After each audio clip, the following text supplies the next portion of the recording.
नमस्कार दोस्तों, कक्षा 9वीं के अध्याय 1 संख्या पद्धति में आप सभी का स्वागत है। मैंने 1.1 और 1.2 के पहले ही वीडियो बना चुका हूं। अब हम 1.3 पढ़ते हैं, तो आइए इस वीडियो को शुरू करते हैं। प्रश्न नंबर 1 में निम्नलिखित भिन्नों को दशमलव रूप में चेंज करना है और बताइए कि दशमलव प्रसार किस प्रकार का है। मतलब हमको इसका दशमलव में चेंज करना है और फिर बताना है कि ये शांत दशमलव है या अशांत दशमलव है। यदि अशांत दशमलव होगा तो इसका प्रसार अनवसानी आवर्ती है या अनावर्ती, ये बताना है। तो आइए पहला क्वेश्चन देखते हैं। 36/100 ये पहला प्रश्न है हमारा। अब हमको यहाँ 100 से भाग देना है 36 में। तो जब भी हर में 10, 100, 1000 ऐसी संख्या हो तो उसमें जितने जीरो रहते हैं उतने ही ऊपर वाली संख्या के पहले दशमलव लगा देते हैं। तो यहाँ पे तो सीधे भाग देने की जरूरत नहीं है। 36/100 को आप सीधे लिख सकते हैं। 36 लिख के 2 जीरो है यहाँ पे, इसलिए 2 संख्या के पहले दशमलव और फिर जीरो लगा देंगे। तो यहाँ पे देखेंगे 0.36 ये आंसर आ गया है। यहाँ पे दशमलव यानी भाग पूरा गया है, इसलिए शांत दशमलव। तो इसका दशमलव प्रसार हो गया हमारा शांत दशमलव। शांत दशमलव। एक और क्वेश्चन देखते हैं 1/11। इसमें हमको 11 से भाग देना है 1 में। तो आइए देखते हैं, भाग देकर देखते हैं। 11 से भाग देना है 1 में। तो पहले तो 11 के पहाड़े में 1 तो नहीं आएगा, फिर तो हम क्या लगाएंगे, पहले दशमलव लगाएंगे। तो 0 और यहाँ पर देंगे 0। फिर 11 के पहाड़े में फिर 10 नहीं आता, तो फिर 1 0 और लगाएंगे, फिर यहाँ पर 1 और 0 देंगे। अब 11 के पहाड़े में 100 से कम 11 9 99। अब यहाँ पर बचेगा 1। अब देखोगे हमने 1 से ही भाग देना शुरू करते, फिर से 1 आ गया है। तो अब यहाँ पे फिर दशमलव का यहाँ पर 0 लगाएंगे और फिर इसी प्रकार से ये यहाँ पे भाग जाते ही जाएगा। जब भाग जाते जा रहा है तो यहाँ पे 0 और 9 के ऊपर 12 लगा देंगे, क्योंकि यहाँ इसके बाद संख्या फिर से रिपीट होती है, तो यहाँ पे 12 लगा देते हैं। तो इसका दशमलव प्रसार आंसर आ गया हमारा 0.09 और उसके ऊपर 12। यदि 12 आ गया मतलब संख्या बार बार रिपीट हो रही है, तो इसको बोलेंगे, इसका दशमलव प्रसार अनवसानी आवर्ती होगा, क्योंकि यहाँ पर संख्या रिपीट हो रही है, इसलिए इसका दशमलव प्रसार अनवसानी आवर्ती। एक और क्वेश्चन देखते हैं 4 सही 1/8। अब ये मिश्र भिन्न में आ गया, तो पहले हम इसे सरल करेंगे। तो 4 सही 1/8, 4 सही 1/8 को सरल भिन्न में कैसे लिखेंगे, 8 चौके 32 और 1 33, मतलब ये हो गया 33/8। अब हमें 8 से भाग देना है 33 में। तो अब यहाँ रफ में भाग देकर देखते हैं। 8 से भाग देंगे 33 में, तो 8 चौके 32 ही होगा, बचेगा 1। अब यहाँ पे दशमलव लगाएंगे और यहाँ पर 0, 8 एकम 8। अब कितना बचेगा यहाँ पर 2। फिर दशमलव का यहाँ पर 0 लेंगे और 8 दूनी 16, अब बचेगा 4। फिर दशमलव का यहाँ पर 0 लेंगे और 8 पंचे 40, तो शेषफल यहाँ हो गया 0। मतलब इसका पूरा भाग गया है। आंसर आया हमारा 4.125। तो जब यहाँ पे पूरा भाग गया है, इसलिए इसको बोलेंगे शांत दशमलव। तो इसका दशमलव प्रसार हो गया शांत दशमलव।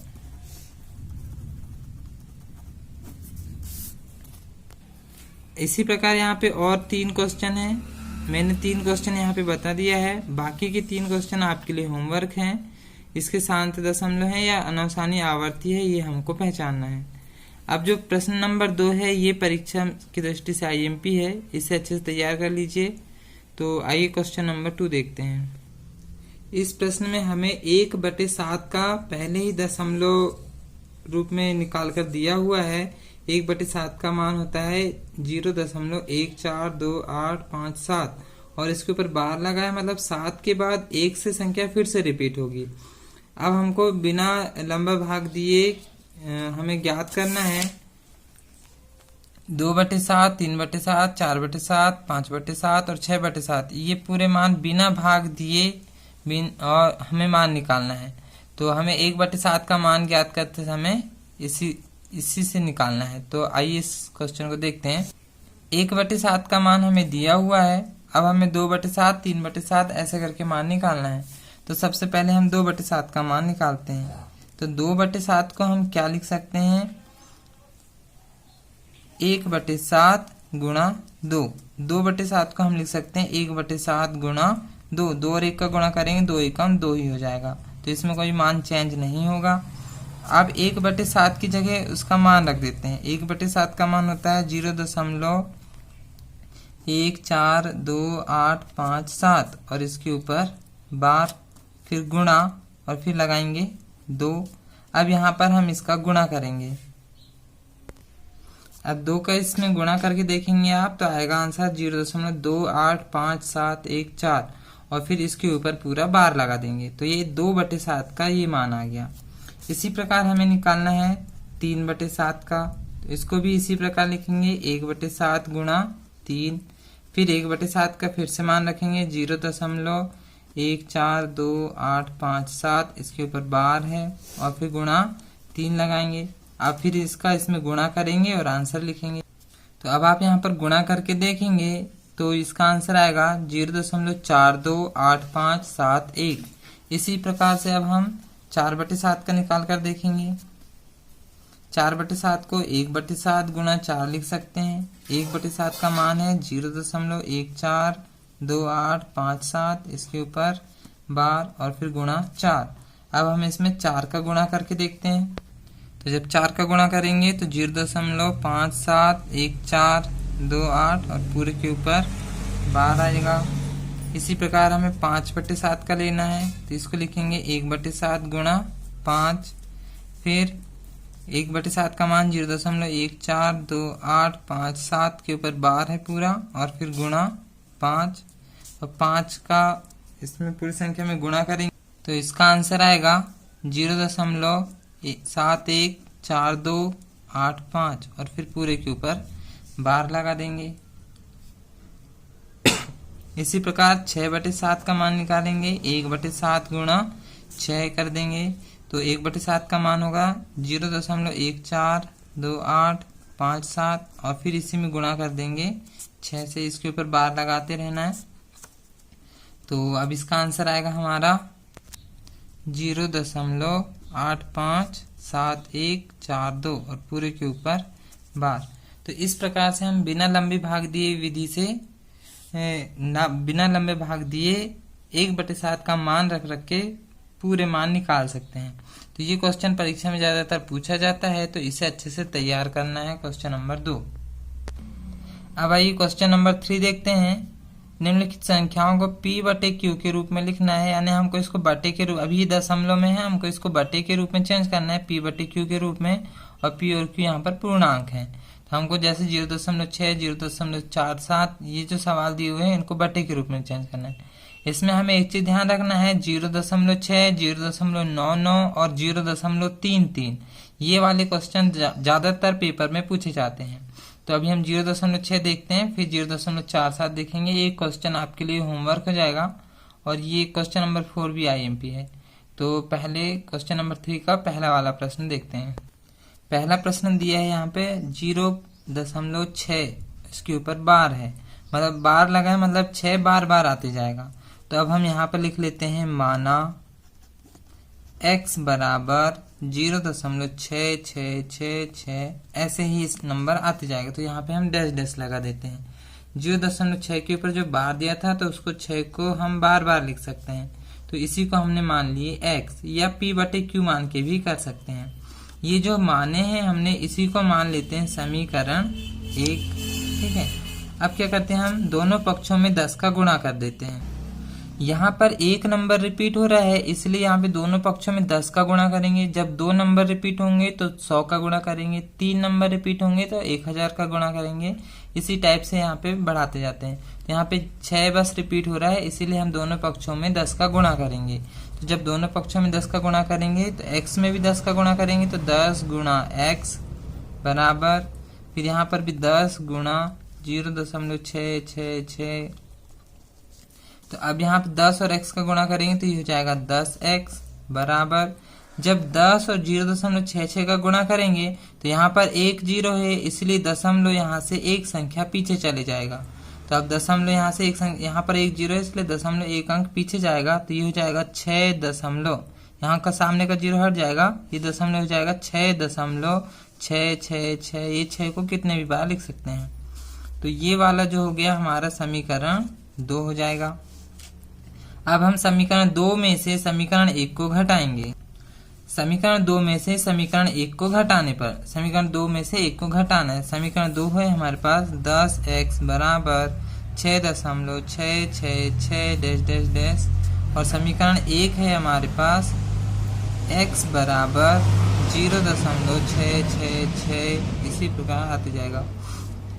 तो घटाना है हमको, इसलिए यहाँ पे चिन्ह बदल देंगे। यहाँ पर प्लस है तो इसकी जगह कर देंगे माइनस, यहाँ पर भी प्लस है तो इसकी जगह भी कर देंगे माइनस, मतलब चिन्ह बदलना है अपने को। 10x में से ये 1x है, 10x में से 1x घटा देंगे तो ये हो जाएगा 9x बराबर 6 में से 0 घटाएंगे तो बचेगा 6, दशमलव का दशमलव, 6 में से 6 घटाएंगे तो ये सब हो जाएगा 0। इसका मतलब ये हो गया 9x बराबर 6 और दशमलव के बाद 0 रहते हैं तो दशमलव के बाद के 0 हट जाते हैं। अब यहाँ पे हम 9 का पक्षांतर करेंगे, तो जब 9 का पक्षांतर कर देंगे, ये दोनों साथ में है मतलब गुणा में है, तो इसका पक्षांतर करेंगे तो ये जाएगा भाग में, तो x बराबर हो जाएगा 6/9। तो ये p/q के रूप में आंसर हो गया हमारा।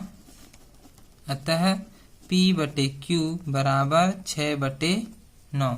तो ये 0.6 का p/q का रूप, ये आंसर आ गया। इसी में सेकेंड वाला प्रश्न है 0.47। अब इसमें देखेंगे 7 के ऊपर बार लगा है, 4 के ऊपर नहीं है, तो इसमें भी एक ही नंबर रिपीट हो रहा है, इसलिए इसमें भी 10 का ही गुणा करेंगे। तो अब इसी को लिख लेते हैं, माना x बराबर 0.4777। यहाँ पर 7 बार बार रिपीट हो रहा है, इसी को मान लेंगे समीकरण 1। अब यहाँ पर लिखोगे दोनों पक्षों में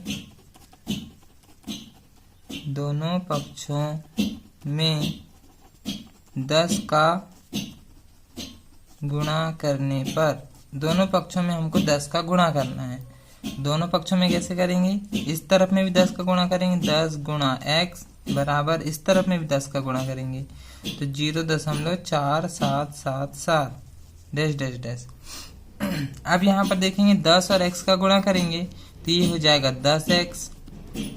यहाँ पे जब 10 का इसमें गुणा करेंगे तो यहाँ एक जीरो है 10 में, इसलिए यहाँ का दशमलव एक अंक पीछे चले जाएगा, तो ये हो जाएगा 4.777 डैश डैश डैश।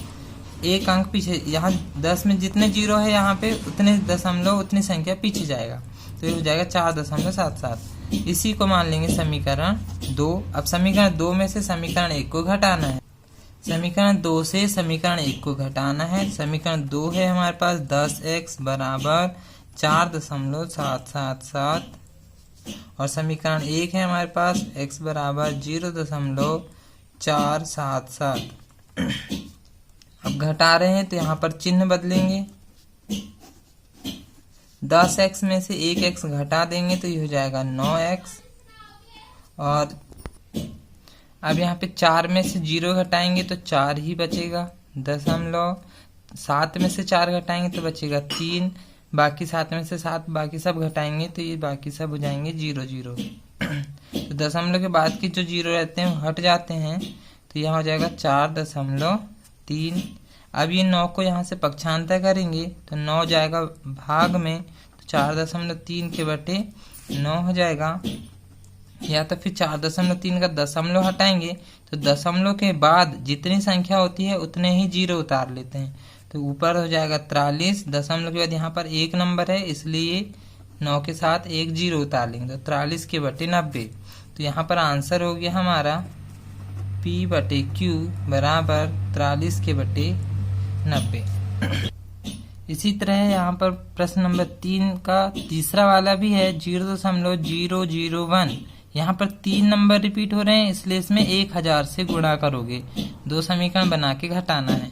इसी प्रकार सेम सवाल है प्रश्न नंबर 4, 0.99999। इसका मतलब यहाँ पे एक ही नंबर बार बार रिपीट हो रहा है। जब एक ही नंबर रिपीट हो रहा है तो इसमें 10 का गुणा करेंगे। तो क्वेश्चन नंबर 3 का तीसरा वाला और प्रश्न नंबर 4 आपके लिए होमवर्क है। यदि आप लोगों को नहीं बनता है तो मुझे कमेंट करके बताएंगे, मैं इसका वीडियो बनाऊंगा।